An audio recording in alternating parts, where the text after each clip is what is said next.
தங்கம் 80,000 ரூபாய் பவுனுன்னா இந்த நாடு விளங்குமா? இவனுங்களெல்லாம் தூக்கி போட்டு மிதிக்க வேணாமா?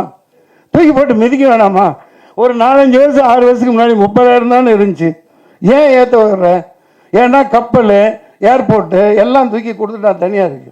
அவன் பாலமாக கப்பலாக கொண்டு வருவான். கொண்டு வந்து இது ஒரு நடக்க வாய்ப்பு இருக்கா இல்லையா? என்ன நீ யார் ஆளுங்கட்சி பக்கமா இல்லை சாயம் உட்காந்துருக்கீங்க? சொல்லுங்க. பத்திரிகையாளர்லாம் கேள்வி கேட்கணும்.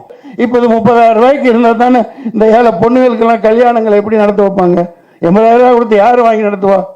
எம்ஜிஆரும் போயிட்டாரு, ஜெயலலிதாவும் போயிடுச்சு. ஏதோ தாலிக்கு தங்கம்னாலும் தூக்கி கொடுத்து ஒரு 4 பவுன் 5 பவுன் கொடுக்கலாம். கொடுக்க பார்ப்போம். சினிமாவில் ஒருத்தன் வருவான், நாளைக்கு ஏதோ செய்வான், நாட்டை ஆடுறதுக்கும் ஒருத்தன் வருவான்.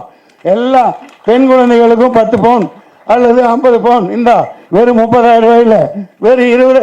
அதை கொண்டாங்களா? அதை விட்டு போட்டு இந்த நாதாரிங்க கண்ட எதுக்கு வீணா செலவு பண்ணிட்டு தெரியுறானுங்க.